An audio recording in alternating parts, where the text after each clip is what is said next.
Bom dia, irmãos. Graça e a paz do Senhor seja com todos nós.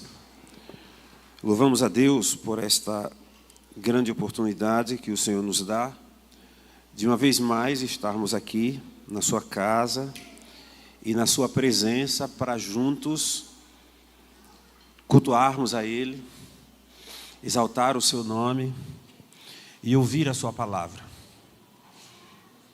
Que este seja um momento de bênção para a nossa vida, de edificação,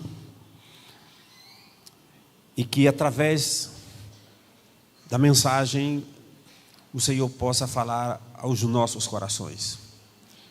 Eu convido os irmãos para abrirem as suas Bíblias no livro do profeta Isaías, no capítulo 53.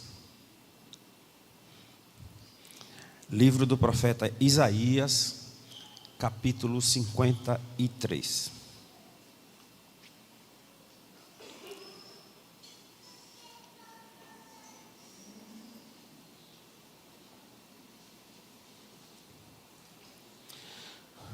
Leamos, irmãos. Nos diz assim a palavra do Senhor: quem creu em nossa mensagem, e a quem foi revelado o braço do Senhor. Ele cresceu diante dele como um broto tenro e como uma raiz saída de uma terra seca. Ele não tinha qualquer beleza ou majestade que nos atraísse, nada em sua aparência para que o desejássemos. Foi desprezado e rejeitado pelos homens, um homem de tristeza e familiarizado com o sofrimento, como alguém de quem os homens escondem o rosto. Foi desprezado e nós não o tínhamos em estima. Certamente ele tomou sobre si as nossas enfermidades e sobre si levou as nossas doenças. Contudo, nós o consideramos castigado por Deus, por ele atingido e afligido. Mas ele foi traspassado por causa das nossas transgressões, foi esmagado por causa das nossas iniquidades. O castigo que nos trouxe paz estava sobre ele, e pelas suas feridas fomos curados. Todos nós, tal qual ovelhas, nos desviamos, cada um de nós se voltou para o seu próprio caminho, e o Senhor fez cair sobre ele a iniquidade de todos nós. Ele foi oprimido e afligido, contudo não abriu a sua boca. Como um cordeiro foi levado para o matadouro, e como ovelha que diante de seus tosqueadores fica calada, ele não abriu a sua boca.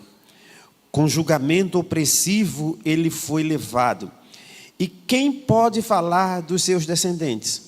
Pois ele foi eliminado da terra dos viventes. Por causa da transgressão do meu povo, ele foi golpeado. Foi-lhe dado um túmulo com os ímpios e com os ricos em sua morte. Embora não tivesse cometido qualquer violência, que houvesse qualquer mentira em sua boca, nem houvesse qualquer mentira em sua boca. Contudo, foi da vontade do Senhor esmagá-lo e fazê-lo sofrer. E, embora o Senhor faça da vida dele uma oferta pela culpa, ele verá sua prole e prolongará seus dias, e a vontade do Senhor prosperará em sua mão. Depois do sofrimento de sua alma, ele verá a luz e ficará satisfeito. Pelo seu conhecimento, meu servo justo justificará a muitos e levará a iniquidade deles. Por isso, eu lhes darei uma porção entre os grandes, e ele dividirá os despojos com os fortes. Porquanto ele derramou sua vida até a morte, e foi contado entre os transgressores. Pois ele carregou o pecado de muitos e intercedeu pelos transgressores. Amém? Meus irmãos, o tema da nossa meditação é o poder da cruz. Glória a Deus. Paulo fala à igreja de Coríntios, logo no início da sua carta, quando ele se apresenta, ele fala para a igreja ali em Coríntios, na sua primeira carta, no capítulo 18, do versículo 1, ele diz assim: pois a mensagem da cruz é loucura para os que estão perecendo, mas para nós que estamos sendo salvos, é o poder de Deus. Meus irmãos, quando a gente olha para esta profecia de Isaías, 700 anos antes de Cristo nascer, nos dá a impressão de que Isaías estava assistindo tudo o que aconteceu com Jesus.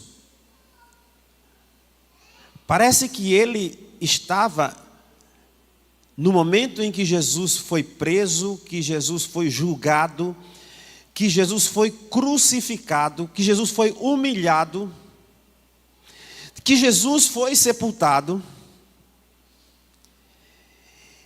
É interessante como Isaías traz detalhes, informações tão reais, apesar de estar falando 700 anos, sobre tudo o que aconteceu com Jesus na sua crucificação.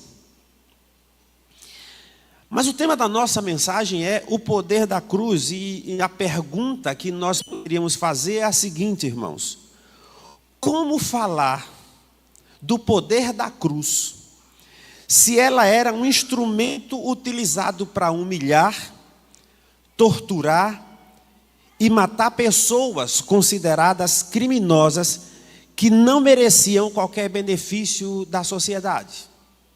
Como falar do poder se a cruz era algo tão cruel, se a cruz era algo tão temido, se a cruz era algo tão terrível? Porque, na verdade, irmãos, não existia morte pior do que a morte de cruz. O Império Romano aplicava a pena capital de diversas formas: por decapitação, nas arenas, onde as pessoas eram jogadas para serem devoradas pelos leões, enforcamento. Mas nenhuma era tão humilhante e tão cruel quanto a morte de cruz. As pessoas eram crucificadas na entrada da cidade, e muitas vezes as pessoas que eram crucificadas, elas passavam dias ali, porque elas iam morrendo aos poucos.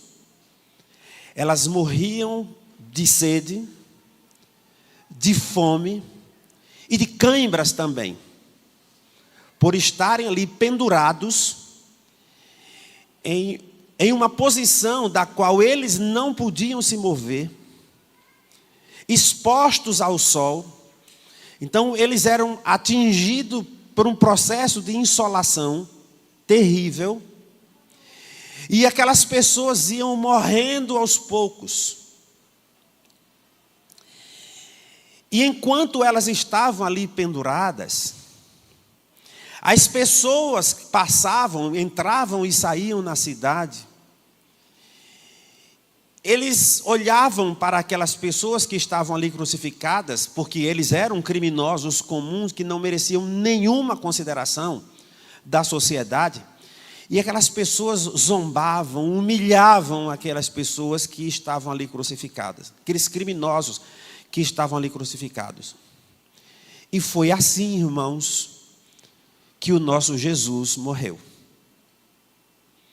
Foi justamente dessa forma que o nosso Jesus morreu. Ele não passou dias pendurado na cruz, porque quando ele foi crucificado, muito próximo da Páscoa, e como na Páscoa não deveria estar ninguém ali na cruz, no sábado, e também porque era sábado, ninguém podia estar ali na cruz. Então, irmãos, as autoridades resolveram quebrar as pernas daqueles que estavam crucificados, porque Jesus estava ao lado de 2 ladrões. E as pernas dos 2 ladrões foram quebradas. Mas quando foram quebrar as pernas de Jesus, eles perceberam que Jesus já estava morto. Jesus teve o seu lado rasgado por uma lança. E naquele momento que iriam quebrar as pernas do Senhor, ele já estava morto. E aí se cumpre também uma profecia. Meus irmãos, mas aquela cena terrível e cruel da cruz, aquela cena humilhante, que se a gente pudesse voltar no tempo e estar ali vendo aquela situação, e hoje nós muitas vezes vemos, por exemplo, nos filmes que o cinema produz,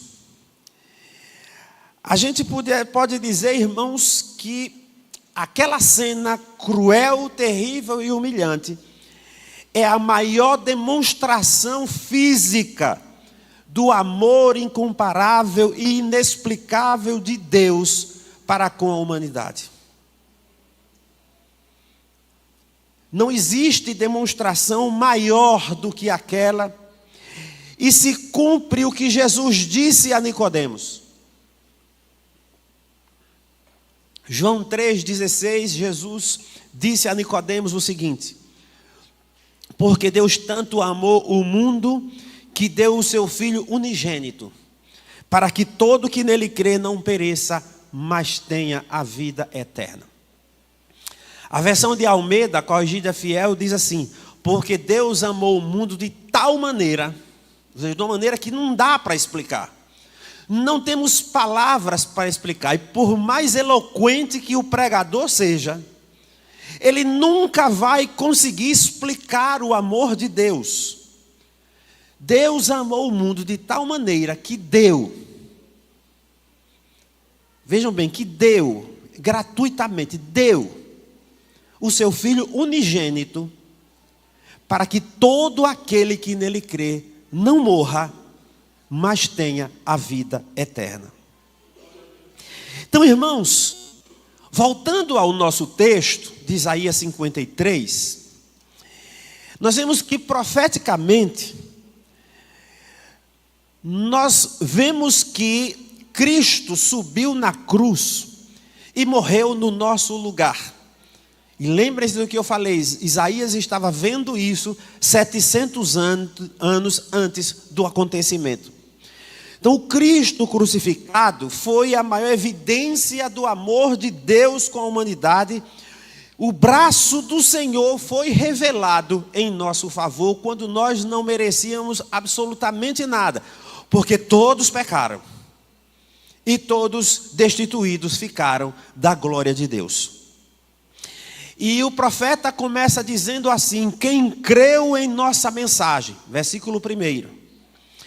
Quem creu em nossa mensagem, e a quem foi revelado o braço do Senhor. Mas por que o profeta faz essa pergunta? Quem creu na nossa mensagem? E a quem foi revelado o braço do Senhor? E ele responde no versículo 2. A partir do versículo 2, ele mostra que Cristo... Ele mostra um Cristo humano, que tinha todos os sentimentos e limitações que nós. E aí ele diz que este Cristo cresceu diante dele como um broto tenro e como raiz saída de uma terra seca.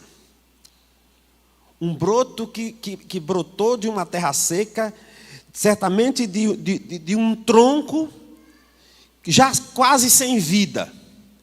E surge aquele broto que nada era de excepcional e que chamasse atenção. E é justamente por isso que nem todos creram na mensagem.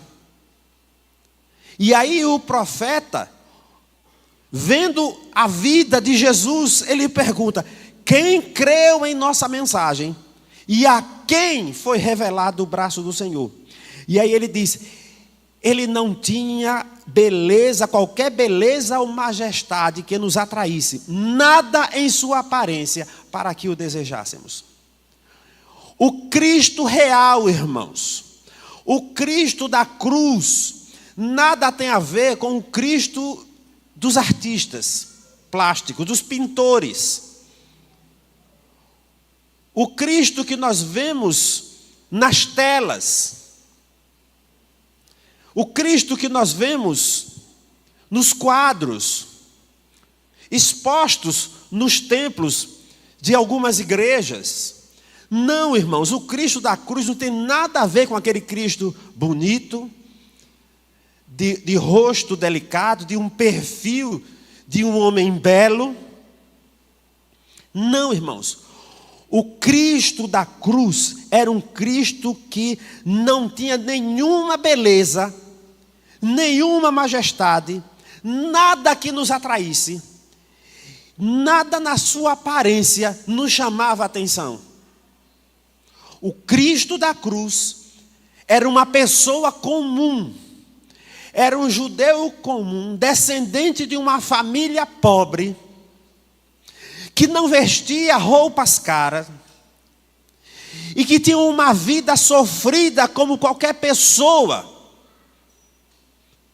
da classe pobre, como nós conhecemos, que vive com as suas limitações e as dificuldades próprias da falta de recursos financeiros. O Cristo da cruz era um homem de dores, era um homem de trabalho, era um homem que aprendeu com seu pai o ofício de carpinteiro. E como carpinteiro, ele procurou angariar, ter recursos, porque antes do seu ministério, dele estabelecer o seu ministério, ele trabalhou de carpinteiro para sustentar a sua família, porque ele, como filho mais velho, era o arrimo da família. E era ele quem tinha a responsabilidade de cuidar da sua mãe e dos seus irmãos. Então esse Cristo era um Cristo calejado, de mãos grossas, de lidar com madeira, com ferramentas. Não era aquele Cristo lindo de pele tratada, como a gente vê estampado nos quadros. Não. Que mais? Ele foi desprezado, versículo 3, ele foi desprezado e rejeitado pelos homens. Um homem de tristeza e familiarizado com o sofrimento. Então o nosso Cristo, irmãos, o Cristo que nós vamos anunciar hoje, no momento da ceia, anunciar a morte dele até que ele venha. Então era um Cristo que sabia o que é sofrimento. É um Cristo que sabia o que era passar necessidades. Era um Cristo que sabia o que é tristeza, o que é dor. Ele era como alguém de quem os homens escondem o rosto. Foi desprezado e não tinha dele nenhuma estima. Ele era um homem comum, pobre, lá da Galileia. Os homens da Galileia eram discriminados porque da Galileia não tinha ninguém importante. Ninguém da Galileia era intelectual. Ninguém da Galileia era uma pessoa bem-sucedida. Ninguém da Galileia era alguém famoso naquela época entre os judeus. Os galileus, que viviam basicamente da pesca e da agricultura, eram pessoas simples, eram pessoas pobres, eram as pessoas que conheciam as limitações nas camadas mais pobres da sociedade e menos cultas também. Então é esse Jesus, é neste cenário que o nosso Jesus está, irmãos. E por isso ele era desprezado e era um de quem nós escondíamos o rosto, porque ele não chamava a atenção de ninguém. Não era ninguém que merecia atenção. Não era ninguém que estava nos holofotes. Não era ninguém, se nós trouxéssemos para a nossa realidade, que estaria recebendo milhares de likes nas redes sociais. Não, irmãos. Era alguém, talvez, se a sua imagem fosse para as redes sociais, ninguém ia curtir a imagem dele. Mas, irmãos, foi este homem, Cristo, o Cristo na cruz, tomou sobre si as nossas doenças e os nossos pecados. Versículo 4 diz assim: certamente ele tomou sobre si as nossas enfermidades, e sobre si levou as nossas doenças. Contudo, nós o consideramos castigado por Deus, por ele afligido, atingido e afligido. O Jesus que estava na cruz, irmãos, era considerado pelas pessoas que olharam para ele como alguém que estava pagando pelos seus erros, pagando pelos seus pecados, quando na verdade ele não tinha nenhum pecado. Ele não cometeu nenhum crime, ele não tinha nenhum erro. Ele estava pendurado na cruz pelos meus pecados e pelos pecados de todos nós. Louvado seja o nome do Senhor. Mas ele levou ali na cruz não somente os nossos pecados, irmãos. Ele levou também as nossas doenças. Ele levou sobre si as nossas enfermidades. E embora nós o considerássemos castigado e afligido por Deus, porque ele foi transpassado por causa das nossas transgressões, versículo 5, e foi esmagado por causa das nossas iniquidades. Mas o castigo que nos trouxe a paz estava sobre ele, e pelas suas pisaduras nós fomos curados, irmãos. Aleluia. Louvado seja o Senhor. Pelas suas pisaduras nós fomos curados. Louvado seja Deus. Todos nós, tal qual ovelhas, nos desviamos. Cada um de nós se voltou para o seu próprio caminho, e o Senhor fez cair sobre ele a iniquidade de todos nós. Nenhum de nós merecíamos benefício nenhum de Deus, irmãos. Nenhum de nós merecíamos favor nenhum de Deus. Se hoje estamos aqui cultuando ao Senhor, nós estamos por causa da graça salvadora. Não é porque nós merecêssemos. Nós ouvimos pessoas dizendo: se eu merecer, eu vou para o céu. E eu estou fazendo boas obras para, quem sabe, eu mereça ir para o céu. Irmãos, por mais que façamos, por mais boas obras que pratiquemos, por mais sacrifícios que façamos, nunca vamos merecer. Porque todos pecaram e todos estão destituídos da glória de Deus. Mas todos também podem ser alcançados pela graça salvadora em Cristo Jesus. Então, irmãos, na cruz, Cristo foi o cordeiro substituto que morreu no nosso lugar. Ele é o cordeiro de Deus que tira o pecado do mundo. Foi assim que ele foi apresentado no momento em que ele foi batizado por João Batista. E João Batista apresentou Jesus assim, apresentou às pessoas: olha aí, esse aí é o Cordeiro de Deus, que tira o pecado do mundo. E voltando ao nosso texto, versículo 7 diz assim: ele foi oprimido e afligido. Este Cordeiro de Deus foi oprimido e afligido, contudo não abriu a sua boca.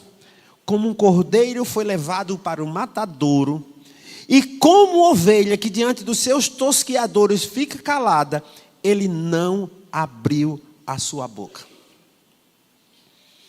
Este Cristo, irmãos, do qual nós estamos falando e do qual nós servimos, ele não reclamou do sofrimento. E não imaginem que ele não sofreu, porque ele era tão humano nesse momento, lá na cruz. E ali no jardim do Getsemane, ele era tão humano quanto nós. E ele sentia dores e sofrimento e emoções do mesmo jeito que todos nós sentimos. Mas quando ele se sentiu angustiado, ele foi para um lugar secreto para orar ao Pai. Mas ele não foi reclamar com Deus. Ele foi pedir ajuda. Ele disse: Pai, passa de mim este cálice. Mas todavia não seja como eu quero, mas como tu queres. Ou seja, se é a tua vontade, Pai, que eu beba este cálice, por mais amargo que ele seja, eu vou tomar. E não vou reclamar. Eu estou disposto, Pai, a enfrentar tudo o que eu tenho que enfrentar, para cumprir o teu propósito, para cumprir o teu plano em favor da humanidade. Era como se ele estivesse dizendo naquele momento: eis-me aqui, Pai, seja como for, eu continuo dizendo: eis-me aqui. Aleluia. Com julgamento opressivo ele foi levado. E quem pode falar dos seus descendentes? Pois ele foi eliminado da terra dos viventes, por causa da transgressão do meu povo foi golpeado. Foi no Getsemane que Jesus foi preso. E foi a partir dali que Jesus começou a ser espancado e torturado. E foi submetido a um julgamento ilegal. Mas por que eu estou dizendo que o julgamento era um julgamento ilegal? Segundo as leis judaicas, uma pessoa não podia ser julgada à noite. E o julgamento de Jesus ocorreu à noite. Por que era um julgamento injusto? Porque as pessoas que foram lá acusá-lo, elas mentiram. Elas foram subornadas para mentir. E Jesus submeteu tanto a um julgamento judeu como a um julgamento romano. E todos esses julgamentos a que Jesus foi submetido, do ponto de vista da legislação judaica e da legislação romana, foram julgamentos ilegais. Mas era necessário que tudo isso acontecesse, porque Jesus estava sendo julgado no meu lugar e no seu lugar. Porque ele não tinha nada do que ser acusado. E por fim, nós sabemos que ele, uma vez julgado, rejeitado inclusive pelo seu próprio povo, porque foram eles, quando Pilatos disse: não encontro nele culpa alguma, razão nenhuma para crucificá-lo. Eles gritavam, era o seu próprio povo que gritava: crucificam, crucificam. E quando foram colocados para fazer uma escolha entre um criminoso conhecido e Jesus, que não tinha culpa nenhuma, eles escolheram Barrabás. E Jesus foi pendurado ali na cruz. E na trajetória da cruz, como Jesus foi espancado, cuspido, humilhado, batiam nele e perguntavam: agora profetiza quem foi que te bateu. Jesus levou a sua própria cruz, que também era uma ilegalidade. Ele foi constrangido a levar a própria cruz. Mas, irmãos, o nosso Jesus por fim morreu, e morreu no nosso lugar como ovelha. Cristo foi a ovelha substituta. Sem derramamento de sangue não há remissão. No Antigo Testamento, as pessoas ofereciam, os sacerdotes, melhor dizendo, ofereciam ovelhas em substituição ao povo. As pessoas pecavam e eles ofereciam uma ovelha, e o sangue daquela ovelha, que era aspergido no altar, cobria os pecados daquelas pessoas. E aquele era chamado de Cordeiro Substituto. E Cristo foi o Cordeiro de Deus que tira o pecado do mundo. Ele morreu no lugar de todos nós. Porque se nós que merecíamos a cruz fôssemos para lá, não teríamos chance. Mas como Ele é o Senhor, como Ele é o Filho de Deus e como Ele é o autor da vida, Ele foi no nosso lugar. Morreu, foi sepultado. E aí nós vemos que ele é colocado como o profeta previu, colocado num túmulo, José de Arimateia, que era um homem importante. Ele pede às autoridades o corpo de Cristo e coloca num túmulo novo. Entre os ricos, Jesus foi colocado. Um túmulo que nunca tinha sido usado. E ali, Jesus é sepultado. Mas a gente sabe, e nós vamos celebrar hoje, que ele não ficou lá na sepultura. Mesmo que tenha sido uma sepultura especial, ele não ficou lá na sepultura. No terceiro dia, ele ressuscitou. Louvado seja o nome do Senhor. Ele ressuscitou.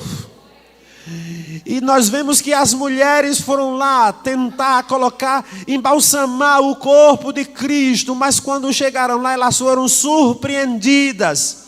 Porque o Cristo que foi sepultado não estava lá e a pedra estava revolvida. E quando elas estavam tristes, sem saber o que tinha acontecido, os anjos do Senhor aparecem àquelas mulheres e dizem para elas: porque vocês estão buscando o que está vivo no meio dos mortos? Ele não está aqui, ressuscitou. E é porque ele ressuscitou que a mensagem da cruz se tornou poderosa, irmãos. Essa é a razão da cruz, do poder da cruz. Na cruz, Jesus cumpriu a vontade do Pai, que foi de salvar a humanidade. Cristo é a semente da mulher prometida por Deus no Éden, quando Adão pecou. O Senhor disse lá no Éden: porém inimizade entre você e a mulher, entre a sua descendência e o descendente dela. Este lhe ferirá a cabeça e você lhe ferirá o calcanhar.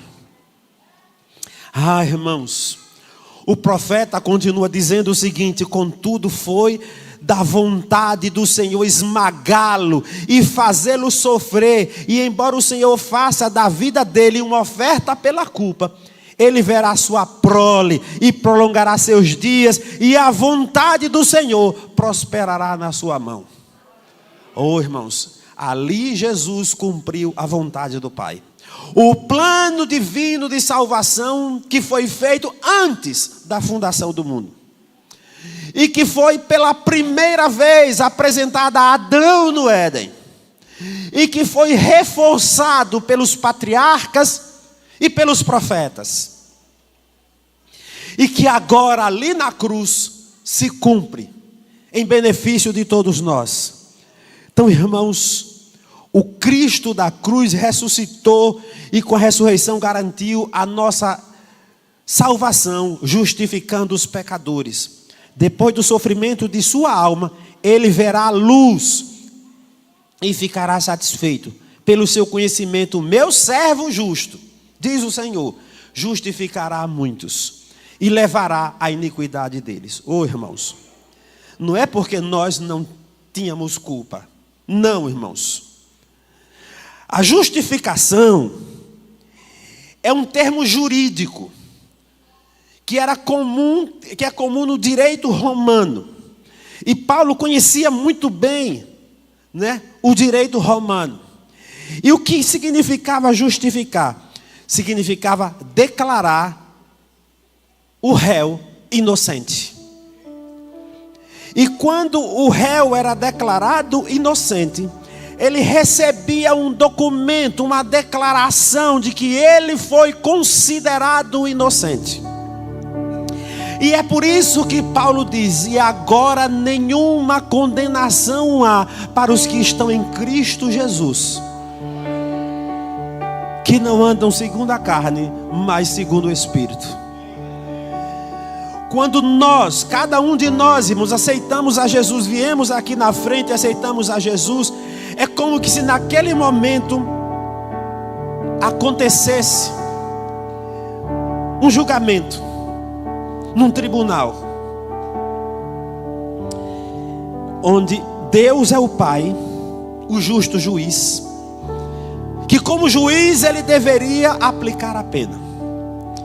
Mas do lado esquerdo está o acusador, inimigo das nossas almas, para ressaltar e para lembrar os nossos pecados, porque esse é o seu papel. Ele é chamado de o acusador dos irmãos. Mas na frente estava eu, estava vocês, irmãos.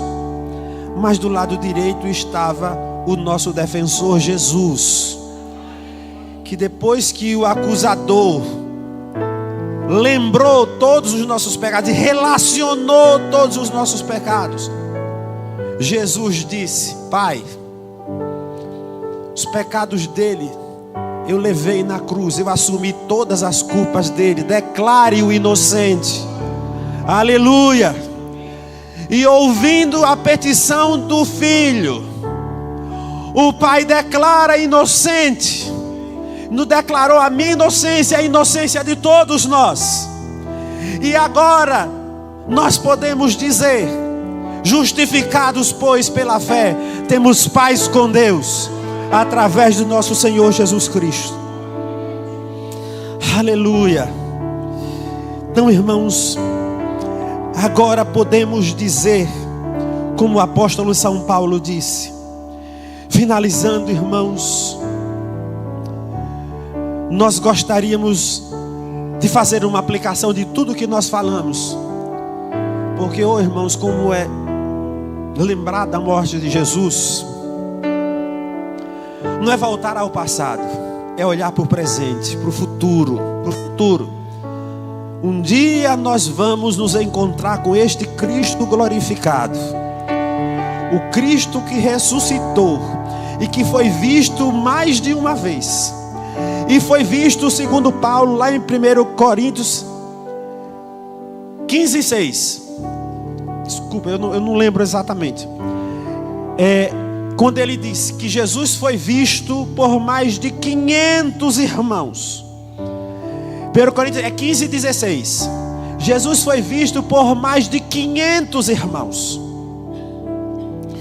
Então, irmãos, nós louvamos a Deus, porque esse Jesus que foi visto, ele subiu ao céu, e por isso nós temos a salvação garantida. E agora, deixe-me dizer o seguinte para finalizar. A cruz era um instrumento de condenação, mas para nós que cremos no Cristo crucificado, sepultado, ressuscitado e ascendido ao céu, se tornou um instrumento de justificação, de salvação. Amém? O poder da cruz não está no instrumento, mas naquele que nela foi crucificado, para executar em definitivo o plano divino de salvação. A mensagem da cruz tem poder para regenerar o mais vil pecador e transformá-lo em uma nova criatura.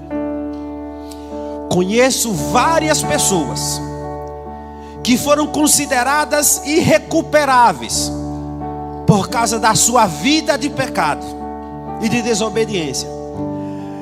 Mas, irmãos, essas pessoas que foram consideradas irrecuperáveis, quando elas se encontraram com Jesus, e quando elas creram na mensagem da cruz, no evangelho da cruz, elas foram transformadas, regeneradas, e hoje são novas criaturas em Cristo Jesus, e já não vivem mais a vida de antes, e a sua vida mostra o poder transformador do evangelho. Aleluia. O sacrifício da cruz tem poder de cura, irmãos, tanto do corpo quanto da alma. Jesus levou sobre si as nossas enfermidades e dores. Tal modo, todo o mal que o pecado nos trouxe foi cravado na cruz, e agora podemos desfrutar de uma nova vida em Cristo Jesus. O castigo que nos trouxe a paz foi levado por Cristo ali na cruz. Aleluia. O Cristo da cruz é o Cristo vitorioso. Depois de ressuscitado, ele apareceu aos irmãos. E como eu disse antes, ele foi visto por diversas vezes por mais de 500 irmãos. E por fim, irmãos, 60 anos depois, aproximadamente, ele apareceu a João, aquele seu discípulo, discípulo amado, aquele discípulo que esteve presente, inclusive, no momento em que ele estava sendo julgado, que esteve presente durante todo o período da crucificação até a sua morte. Aquele discípulo a quem ele compartilhou os momentos mais íntimos da sua vida e a quem ele confiou o cuidado da sua mãe, embora ele tivesse irmãos biológicos. Agora este João, que por causa do evangelho estava preso na ilha de Patmos, Jesus aparece a ele. E quando ele vê aquela imagem glorificada, os seus olhos como chama de fogo, os seus pés como latão reluzente, os cabelos brancos como a neve, vestindo a couraça da justiça. Aleluia. João se assusta com aquela imagem tão poderosa e tão gloriosa, e ele cai, ele desmaia. Mas o Senhor chega para João e disse: João, não tenha medo, eu sou o primeiro e o último, sou aquele que vive.